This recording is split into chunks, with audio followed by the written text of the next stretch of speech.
الحمد لله رب العالمين والصلاة والسلام على سيدنا محمد وعلى آله وأصحابه الطيبين الطاهرين أما بعد قال الله تعالى في كلامه العظيم أعوذ بالله من الشيطان الرجيم وما آتاكم الرسول فخذوه وما نهاكم عنه فانتهوا فاتقوا الله ان اللہ شدید العقاب۔ دوستوں اور بزرگوں، میں نے آپ کے سامنے قرآن کریم کی ایک چھوٹی سی آیت کا ٹکڑا تلاوت کی ہے، جس میں اللہ تعالیٰ نے اپنے ماننے والوں کو حکم دیا ہے کہ یہ جو رسول تمہارے درمیان ہم نے بھیجا ہے، یہ تم کو جو چیز دیں، جو تم کو کہیں، جو تم کو کر کے دکھلائیں، اس کو تھام لو، اس پر عمل کرو، اور یہ جن چیزوں سے منع کریں، جن سے روکیں، یہ کہیں کہ ایسا مت کرو، ان سے باز آ جاؤ۔ یہ اس قرآن کریم کی آیت کا مطلب ہوا۔ اس مطلب سے پہلے ایک بات یہ سمجھیے کہ اللہ تعالیٰ نے اس امت کے لیے، ہم لوگ جو ہیں اس دنیا میں مسلمان، ان کے لیے اللہ تعالیٰ نے اپنے حبیب، سب سے پیارے نبی، آقائے دو عالم صلی اللہ علیہ وسلم کو بھیجا ہے، اور ان پر کتاب نازل کی ہے۔ کتابیں اور بھی آئیں، آسمان سے بہت سارے صحیفے نازل ہوئے، لیکن ان میں آخری کتاب، آخری دستور کا یا قانون کا مسودہ یہ قرآن کریم ہے، اور قرآن کریم قیامت تک کے لیے نازل ہوا ہے۔ اس قرآن کریم میں پوری دنیا والوں کے لیے قیامت تک کے لیے ہدایت ہے۔ رہنے سہنے، کھانے پینے، انفرادی ہو، اجتماعی ہو، سیاسی ہو، حکومتی ہو، ہر قسم کی ہدایتیں موجود ہیں۔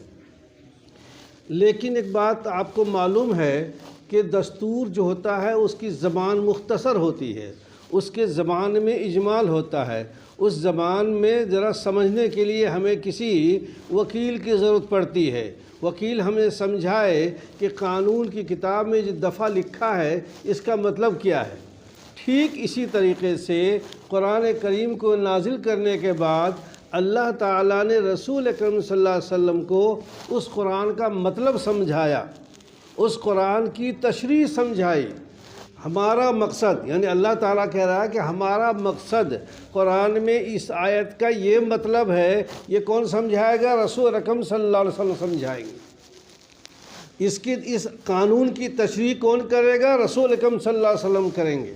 اس لیے آپ صلی اللہ علیہ وسلم نے قرآن کریم کی تشریح، اس کی تفصیل، اس کا بیان فرما کر امت کو بتلایا کہ دیکھو اللہ کی اس آیت کا مطلب، قرآن کے اس جملے کا مطلب یہ ہے۔ جانتے ہیں اس کا کیا مطلب نکلتا ہے؟ قرآن قیامت تک کے لیے آیا ہے۔ آج کوئی آدمی آ کر قرآن کی کسی آیت کا نیا مطلب بیان کرنے لگے، جیسے ہمارے ابھی دور میں رضوی صاحب آئے تھے کہ یہ قرآن یہ آیتیں نکال دو، بے مطلب کی ہیں، یہ فلاں ہے۔ آج کوئی انسان، کوئی بھی پڑھا لکھا جاہل جیسا بھی ہو، اگر یہ بیان کرنے لگے کہ قرآن کی اس آیت کا یہ مطلب ہے، بالکل نہیں مانا جائے گا۔ ہم وہی مانیں گے جو ہمارے آقا صلی اللہ علیہ وسلم نے بیان فرمایا ہے۔ تو آپ صلی اللہ علیہ وسلم نے کہہ کر، صحابہ کرام کو سمجھا کر اور اپنا عمل کر کے بتلا دیا امت کو کہ دیکھو قرآن کی اصل تشریح یہ ہے۔ ابھی بات سمجھ نہیں آئی، ابھی مثال دے رہا ہوں میں آپ کو۔ اتنا تو ہے کہ قرآن کو سمجھانے کے لیے اللہ تعالیٰ نے خود آپ صلی اللہ علیہ وسلم کو بتلایا، امت کو جا کر یہ بتلا دو کہ قرآن کے اندر جو میں نے کہا ہے لوگوں کے لیے ہدایت بنائی ہے، اس ہدایت میں یہ مطلب ہے، اس پر عمل کرو گے تو تم ہدایت پر چلو گے، ہمیشہ تم حق راستے پر رہو گے، اگر اس سے ہٹو گے تو گمراہ ہو جاؤ گے۔ بہت دفعہ ایسا ہوتا ہے کہ کوئی چیز سمجھنا چاہتے ہیں ہم، نہیں سمجھ میں آتا، پریکٹیکل اس کو سمجھنا پڑتا ہے۔ اگر آپ کتاب میں دیکھ لیں کہ بریانی بنانے کا طریقہ یہ ہے، پڑھ لیں آپ کہ بریانی ایسے بنے گی، اس سے بریانی نہیں بنے گی۔ جب پہلے باورچی کے پاس جائیے، اب سیکھ کے آئیے، وہ سیکھنا زیادہ فائدہ مند ہے بمقابلے اس کے کہ آپ کتاب دیکھ کر کے بریانی بنانے لگ جائیں۔ قورمہ بنائیں یا بریانی دیکھ کر، یا روٹی پکانے لگے کتاب دیکھ کر کے، اس سے روٹی نہیں بنتی، کہیں جل جائے گی، کہیں ٹیڑھی ہو جائے گی، کہیں کچھ ہو جائے گی۔ ٹھیک ایسے ہی اگر قرآن کریم کا مطلب ہم خود سمجھنا چاہیں تو ہم الٹی سیدھی ٹیڑھی روٹی بنا دیں گے، سالن جلا دیں گے، بدبودار بنا دیں گے، بے ڈھنگا بنا دیں گے۔ تو اللہ تعالیٰ نے اپنے رسول کو بھیجا ہے۔ دیکھو اللہ کی رحمت کتنی ہے بندوں کے ساتھ میں۔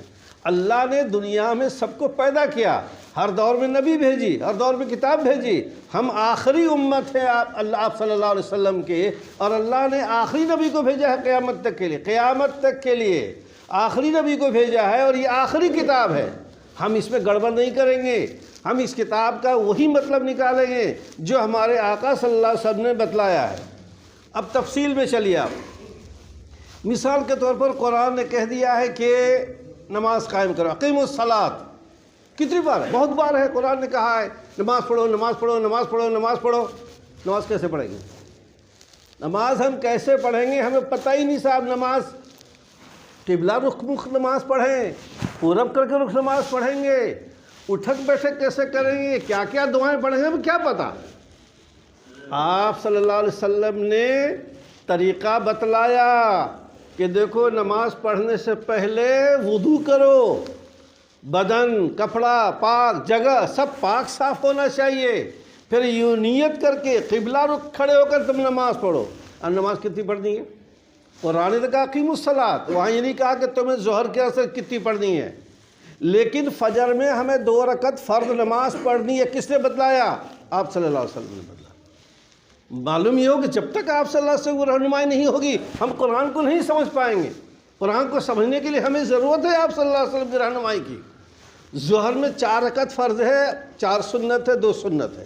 یہ 4 رکعت فرض ہے، ہمیں کہاں سے معلوم ہوا؟ قرآن نے تو نہیں لکھا ہے، قرآن نے تو بتلا دیا نماز پڑھو۔ آپ صلی اللہ علیہ وسلم نے عمل کر کے بتلایا کہ ظہر میں 4 رکعت نماز فرض ہے، اور 4 میں نماز پڑھنے کا طریقہ یہ ہے، ایسے پڑھو کہ 4 رکعت۔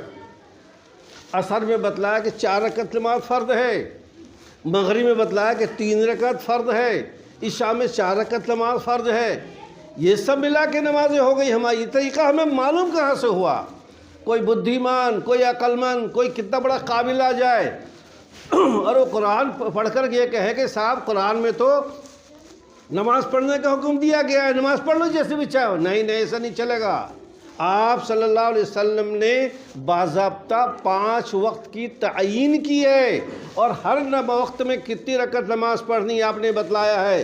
اس لیے یہ تفصیل ہمیں کہاں سے معلوم ہوگی؟ یہ آپ صلی اللہ علیہ وسلم کے بتلانے سے معلوم ہوگی۔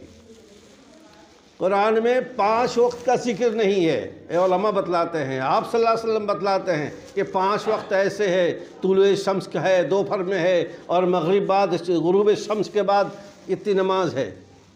اسی وجہ سے دیکھیے عقل کی بات آ رہی ہے، چونکہ صراحت نہیں ہے۔ ہمارے شیعہ حضرات کے ہاں کتنی نمازیں ہیں؟ ان کے یہ 5 وقت کی نمازیں نہیں ہیں، ان کی ہاں تو تخصیص ہے، صبح ہے یا پھر شام کو ہے، وہ ایسے ہی پڑھتے ہیں 5 رکعت کی نماز۔ یہ کہاں سے ہم غلط راستے پہ چل رہے ہیں؟ اس لیے کہ ہم نے آپ صلی اللہ علیہ وسلم کے بتائے ہوئے راستے کو ہم نے نہیں دیکھا۔ اگر ہم آپ کے بتائے ہوئے راستوں کو سمجھتے، آپ نے بتلا کہ 5 نمازیں ہیں، اور وہ بھی اسی مہینے میں۔ ابھی جو مہینہ گزر گیا اب تو آج چاند دکھ جائے گا۔ رجب کے مہینے معراج کا واقعہ پیش آیا تھا، اس معراج کے واقعے پر اللہ تعالیٰ نے اپنے حبیب کو اپنے ہاں بلا کر بہت قیمتی گفٹ دیا تھا، تحفہ دیا تھا۔ یہ ہماری بدنصیبی ہے مولانا مسلمان لوگ بھائیوں، دیکھو ہماری بدنصیبی ہے، اتنی قیمتی چیز جو اللہ تعالیٰ نے اپنے محبوب کو دی ہے، وہ بھی معراج پہ بلا کر کے ہم غفلت برتتے ہیں۔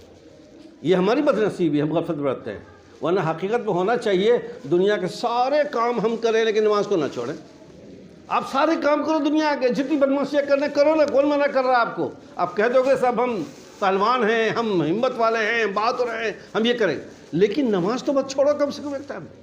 میں اس لیے مدرسے میں پڑھاتے ہوئے تبھی لڑکوں کا دیکھو دنیا میں کچھ بھی ہو جائے ایک کام مت چھوڑنا کبھی بھی، نماز کو، نماز کی ہر وقت انبیاء نے نصیحت کی ہے۔ اور ہمارے ہاں 5 نمازوں میں جتنے نبی آئے ہیں آدم علیہ السلام سے لے کر کے سب کا خلاصہ موجود ہے ہمارے یہاں، کس نبی کے یہاں کون سی نماز تھی، کس کے یہاں کون تھی، کس کے یہاں کون تھی، وہی چیز ہمارے یہاں بینی 5 نمازوں کے اندر موجود ہے۔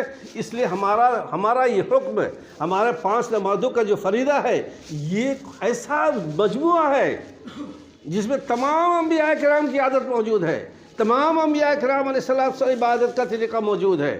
تو میں یہ کہہ رہا ہوں کہ قرآن کریم نے جو کہا ہے، ہم قرآن کو بغیر آپ صلی اللہ علیہ وسلم کے سمجھائے ہوئے، بغیر عمل کر کے بتائے ہوئے، بغیر آپ کی رہنمائی کے ہم نہیں سمجھ سکتے۔ ہمیں پتہ نہیں چلے گا 4 رکعت کیسے ہے، کہاں سے پڑھیں گے، ہمیں پتہ نہیں چلے گا 3 رکعت مغرب میں کیوں ہے، ارے آپ صلی اللہ علیہ وسلم فرمایا کہ 3 رکعت پڑھو، 3 پڑھ رہے ہیں۔ اپنی مرضی سے ہم چاہیں گے کہ ہم جو ہے 3 کی جگہ 5 پڑھنے لگ جائیں، نہیں، یہ نہیں چلے گی صاحب، تمہارا غلط ہو گیا۔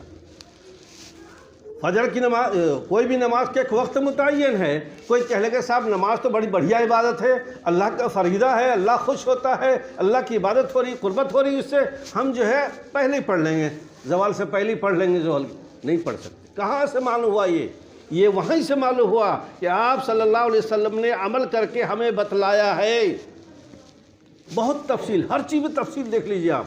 قرآن نے کہہ دیا زکوٰۃ ادا کرو، کہاں سے کریں گے ادا، کتنی زکوٰۃ واجب ہے ہمارے اوپر، کن چیزوں میں زکوٰۃ واجب ہے، سونا میں ہے، چاندی میں ہے، فصل میں ہے، یا مال تجارت میں ہے، کس میں ہے، ہمیں نہیں معلوم۔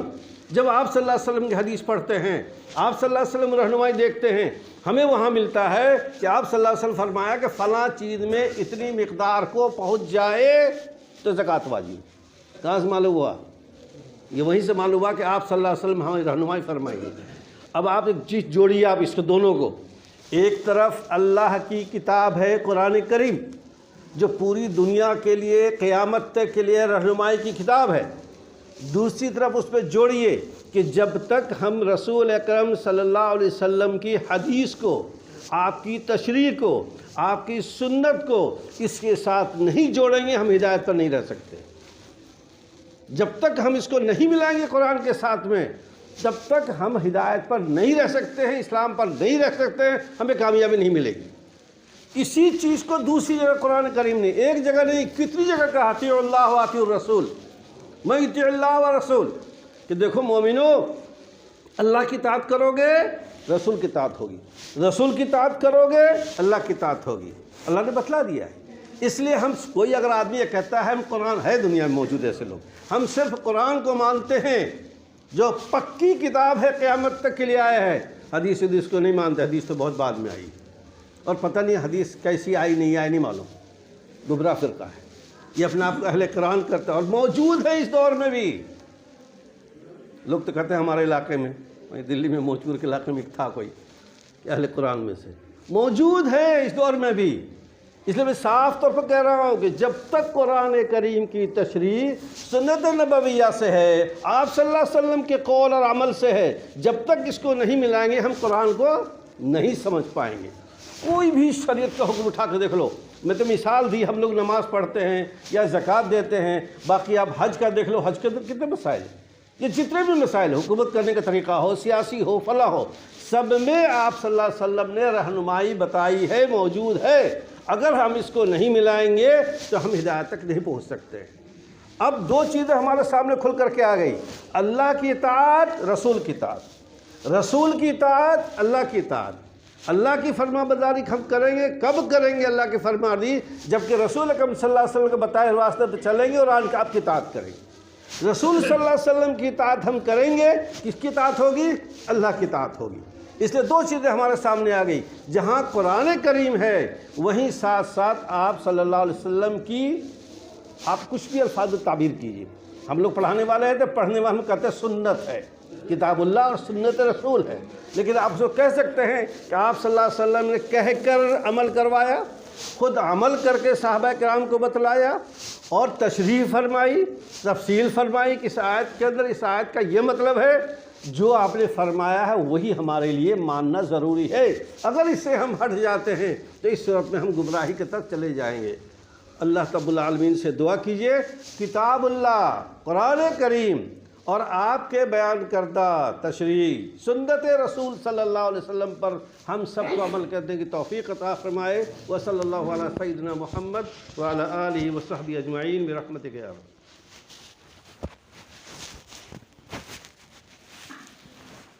نہیں آگے تو